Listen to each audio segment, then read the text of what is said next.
Hi guys and welcome back to the Mighty Blues. My name is of course Cameron and welcome back today to another live stream. It is the match reaction. It's not instant, but we're going to call it the instant match reaction anyway because that is the name of the video. Brentford won, Everton won yesterday down in London. I do apologise about the fact that this video is criminally late. Obviously I was down at Brentford yesterday and by the time I'd gotten home and given all of the shouting and consumption of alcohol yesterday, I had absolutely no voice and therefore literally couldn't sit down and do any form of video or reaction whatsoever. If you follow us on Twitter, you'd have seen my sort of instant thoughts on the game after it, but as I said, I had absolutely no voice whatsoever to be able to sit down and do either of these videos, this or the player ratings. I've woken up this morning and I feel like I've swallowed about 14 razor blades.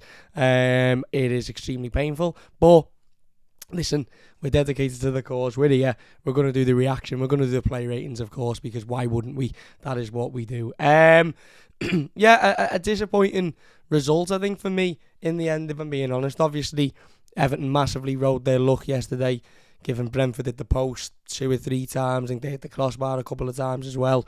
In all things considered, I think when you look at the game, a draw, a point is probably a fair result. Some Brentford fans would maybe argue that they deserved a little bit more out of the game because of the chances that they had. But at the end of the day, I think the first half was arguably one of the best first half performances Everton have put in for quite some time, certainly in an attacking point of view. Frank Lampard still with his hands tied behind his back in terms of attacking options. Obviously, we've seen the front three of Anthony Gordon, Demarai Gray and Dwight McNeil coming back in. Solomon Rondon dropped to the bench, no surprise given the fact that he played obviously a part in Tuesday's win over Fleetwood. As soon as I seen that sort of starting front three, my first thought was, I just don't see how we create again. I don't see how we score goals. I don't see how we create chances. I just don't see how we, hurt this Brentford team today, given that, we'd obviously witnessed that front three a couple of times already this season, put in, really, really subpar performances. But as I said, in the first half, I actually thought we were really, really positive, getting the ball forward, moving it well, creating chances. Don't get me wrong, Brentford had their fair share of opportunities as well. He had to post a couple of times in the first half themselves. But, I just think when you go 1-0 up, after half an hour or whatever it was, it might have even been before that, 25 minutes, and you remain 1-0 up until 5 minutes to go at the end of the game. Although we can all sit here and say, Brentford probably deserved the point, and they hit the post a couple of times, and they in the second half, I think, were a much more in control team. I think Everton were very sort of reserved in that second half, sitting back, evidently trying to keep a hold of the win. I understand all of that, but when you're 1-0 up, as I said, from 20 minutes into the game with 5 minutes to go, you are sort of sitting there thinking, maybe this is going to be our day.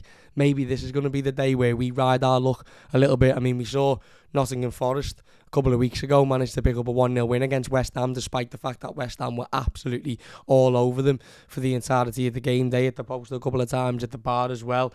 And, you see this in games of football where one team doesn't have a particularly great game and the other team is absolutely flying forward, creating chances, having opportunities, but the team that, doesn't have the great game ends up winning the game because of, a little bit of luck and a little bit of fortune. And I just remember thinking when that Brentford goal went in yesterday, although again, as I said, it might have been a fair reflection and a point was probably a much fairer result than Everton getting the win.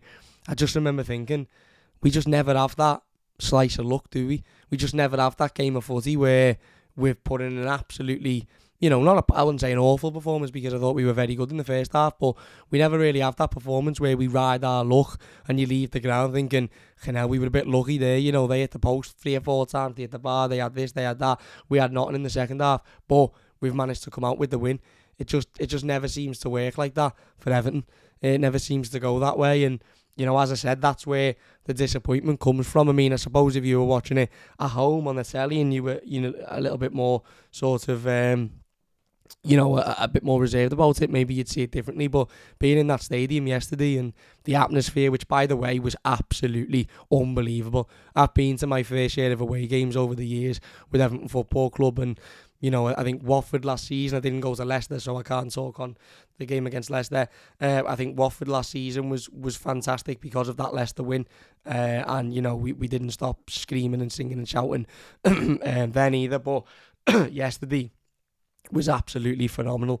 Yesterday was unbelievable. I mean, Thomas Frank, Brentford's manager, has come out and spoken about the Evertonians yesterday, saying that they've given him one of the best atmospheres he's ever witnessed as a football manager. I think he spoke quite positively about the atmosphere at Goodison Park last season as well. He seems to have a soft spot for Everton, Thomas Frank.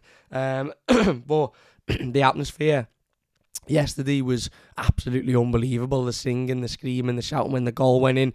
It was an unbelievable feeling. And when you're in that, when you're a part of that, and when you're feeling all of that, and then you're winning a game of footy and you're riding your luck, and the opposition team don't seem to be able to, break that deadlock from their point of view in terms of scoring that goal, even though they're having chances, you do feel like, okay, maybe this is our day. Maybe we're going to ride this a little bit, and maybe we're going to come out with a win. But it just doesn't seem to work like that for Everton, does it? And Brentford obviously got their equaliser a little bit later on in the game, and as I said, maybe in hindsight deserved. And look, when you come away from the game, a point away from home at Brentford isn't necessarily a bad result. They're a difficult team to play at home. We obviously saw Manchester United go there not so long ago and get absolutely thumped. It's not a bad point, all things considered. It certainly isn't. And I think had a couple of other games this season had gone more in our favour, I think we'd be looking at this as quite a positive point. Had we have beaten Nottingham Forest last week, had we have beaten Aston Villa, in which we really should have because they were both really poor teams, then pardon me, I think we'd be looking at this yesterday with a bit more positivity, with a bit more enthusiasm. But considering we haven't won a game of football so far this season in the Premier League, and you're 5 minutes away and then you concede, it just did really, really it stung for me. It really did sting. And I can sit here now, a day later, 15 hours later, whatever it is, and sit here and think, you know what? That's fair enough. They had their chances. We had a couple of chances. A point, a goal either way is probably a fair enough result. But it just, for me, it was disappointing. It was disappointing. But, as I said, we went there. As I said, it was a difficult game of football. Frank Lampard obviously starting with the same back line as we all expected. Midfield two of Amadou Onana and Alex Iwobi in there. And then obviously the front three, as I mentioned before. And I think there was a lot of positives to take from yesterday's performance. I really, really do. Amadou Onana, for me, was absolutely outstanding. Absolutely outstanding. Our man of the match by some stretch, by the way. I thought Alex Iwobi was very good again. I've seen him being blamed for their goal, which is a little bit baffling considering the fella's literally standing behind him and he can't see him. But I thought Amadou Onana was very, very, very good again. Come in and obviously he played against Fleetwood, and there's a question around match fitness, and I said yesterday on Twitter I don't think he should have been taken off. I think that was a wrong decision by Frank Lampard. But then obviously as the night went on, we found out a lot more, and apparently Amadou Onana had said to Frank Lampard at half time he doesn't think he's going to be able to play the full 90 minutes. So if that's the case, then you can't really blame Frank Lampard for that. And if that is the case, I can't wait until we've got a fully fit Amadou Onana who can play 90 minutes week in, week out with no issue, because I thought he was absolutely outstanding yesterday. He was first to every ball, he was big, he was physical, he was moving the ball well, he was putting in a couple of really, really good sliding challenges. His passing was fantastic. He put a really, really, really good ball into Damari Gray, who should have done better. Whether we like Damari Gray or not, he should have done much better with it. And I just thought he was outstanding. I thought he was really, really good. I thought he was outstanding. Another positive is Anthony Gordon. Anthony Gordon for me yesterday had to perform. He had to put a performance in. He had to show why ultimately either he wants to stay at this football club and he's committed to this football club, or he's worth the money that is being touted for him by Chelsea. And I think I said on the preview on Friday, if Chelsea are looking at this now, and Frank Lampard clearly confirmed on Friday morning, that there had been no £60 million bid from Chelsea for Anthony Gordon. If Chelsea were interested in Anthony Gordon and were wanting him, to sign for them, and were sort of humming and hawing about his worth, he had to go out yesterday and show them that he's worth whatever they deem him to be worth, or whatever, Everton are asking for him. And to be fair to him, he went out. I thought he performed well. I thought his goal was very, very good. Really good ball over the top by Conor Cody, and a really, really well taken finish. Again, similar to the Mari Gray's goal last week, a good touch, a good run and a good finish. And that is what I suppose sort of frustrates me with Everton at the moment, is we all know we're lacking, any real sort of quality going forward at the moment, and we all know that we can't seem to create chances consistently, and we can't seem to create goal-scoring opportunities for ourselves consistently.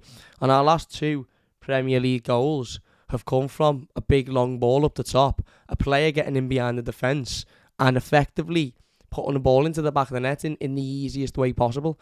Damari Gray's goal, for as great as it was of a ball from Jordan Pickford, and as fantastic as it was of a touch and a finish from Damari Gray, it was a gift. It was a gift by Nottingham Forest, because they allowed him to get in behind. And once Damari Gray gets in behind and has that touch, then you expect him to score, because he's a Premier League forward, and you would expect any Premier League forward to score. Same with Anthony Gordon yesterday. Once that ball gets over the top and in behind the defence, and he takes that touchdown, again, brilliant goal, great touch, great finish, really, really well taken, and really, really well taken by a player who hasn't often showed his ability to do that.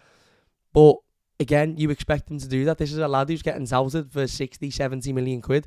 You'd expect him to be able to do that. I mean, frustration comes with, I get the way we want to play, and I get we're trying to play the ball around, and I get we had a couple of half chances yesterday where we were playing the ball around and we played some nice football and we were maybe a little bit unlucky.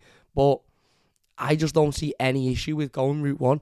I really, really, really don't. And I think the message should be, if you can't break a team down with nice, tiki-taka football, playing it around the back and, trying to play it into midfield, etc., then that lumped ball over the top is always there. It's always present, and it's worked in our last 2 games. Conor Cody, as I said, really direct onto Anthony Gordon. Great touch, great finish. Last week, it was Jordan Pickford, really direct onto Damari Gray. Great touch, great finish. And I just look at it and think, we don't do that enough. We don't try that enough, because when we try that, it seems to be a success. And again, look, some people will probably say to me, well, Cam, we tried that 4 or 5 other times yesterday and it didn't work out.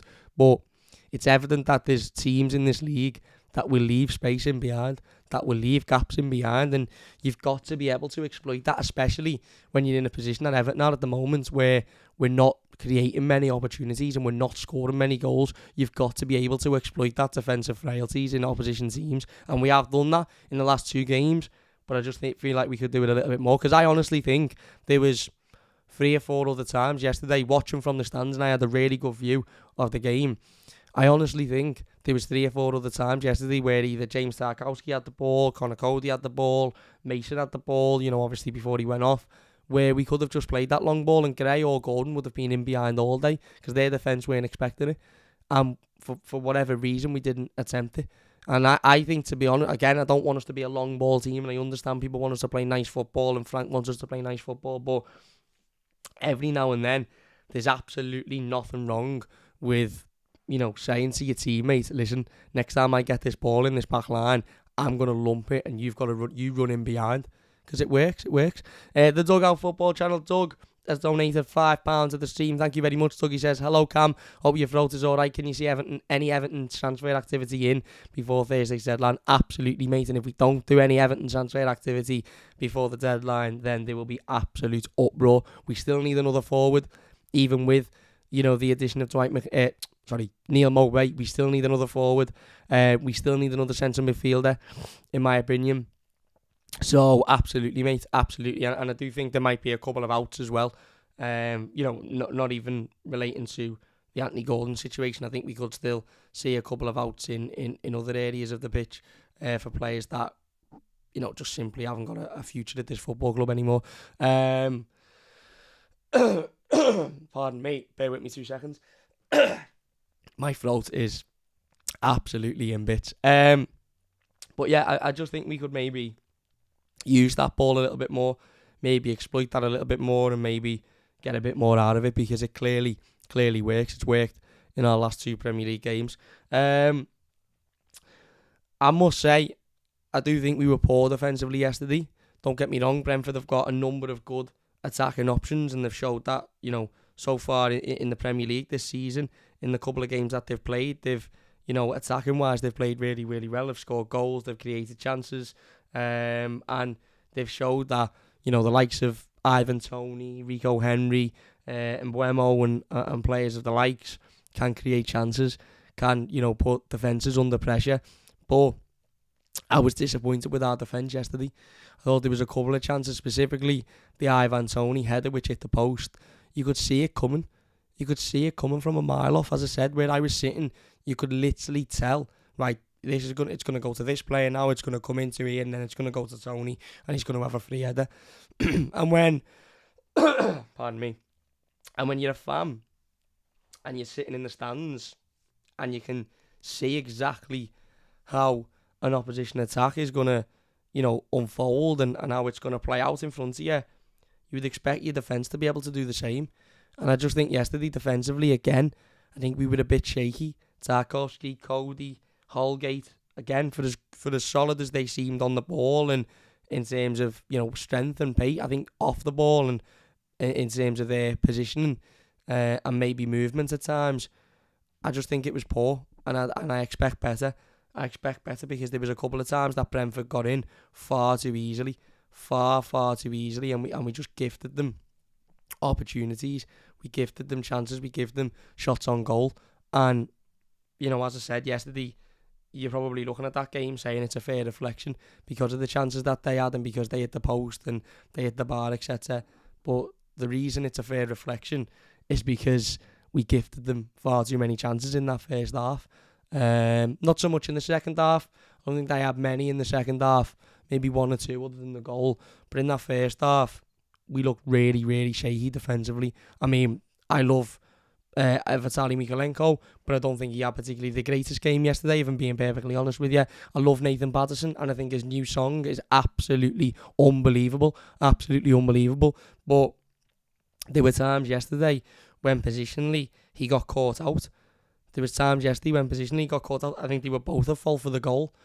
And there was one I distinctly remember where the ball got lumped over the top, and Nathan Patterson ducks underneath it. Now look, he's young, he's a kid, he's new to the Premier League, and I think he's been absolutely fantastic over the last 3-4 weeks. As I said, I think in most games he's been, a contender for our man of the match. Or yesterday, I just think he was a little bit poor, and ducking under the ball.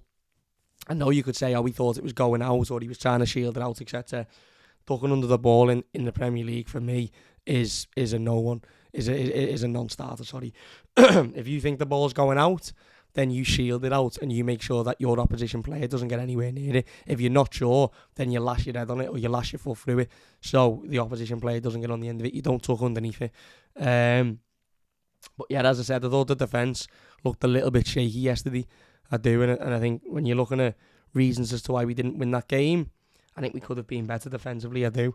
Going forward, look, it was what it was. We created the opportunity, and as I said, it was a really, really well taken goal, and we had a couple of other chances. I think if Damari Gray does what he should do with the chance from the pass from Amadou Onana, then we win that game.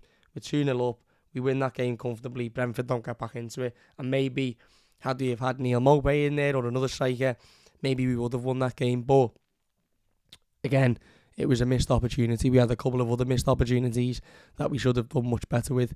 But in hindsight, look, we were away from home. We've got a point. My dad always used to say to me growing up, if you can draw all your away games and win all your home games, then you'll win the league. Obviously, Everton are miles away from that. But, what's always stuck to me is drawing your away games isn't necessarily the end of the world. It just seems much more disappointing for me, as I said, because A, we were 1-0 up with 5 minutes to go, and B, we haven't won a game in the Premier League this season. So when you're 1-0 up with 5 minutes to go, and okay, you've ridden your luck a little bit, and okay, maybe you're not deserving to that win or that position, but you're there, and then you concede. It's so disappointing for me. It really, really is. But we got a point.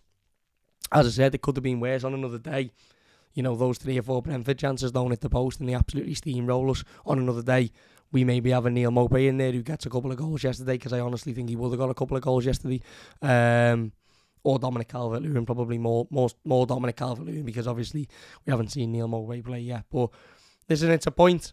You take it, you move on. We've got we've got Leeds on Tuesday. I'll be there as well, so fully expect me throat to be in bits after that one.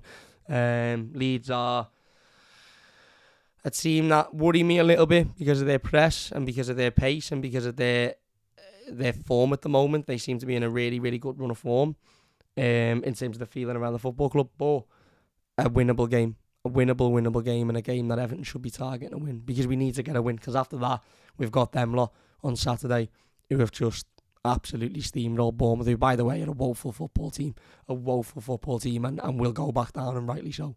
Will says our fans are truly the best in the world. Yesterday was an absolute class act from all the travelling fans, is right.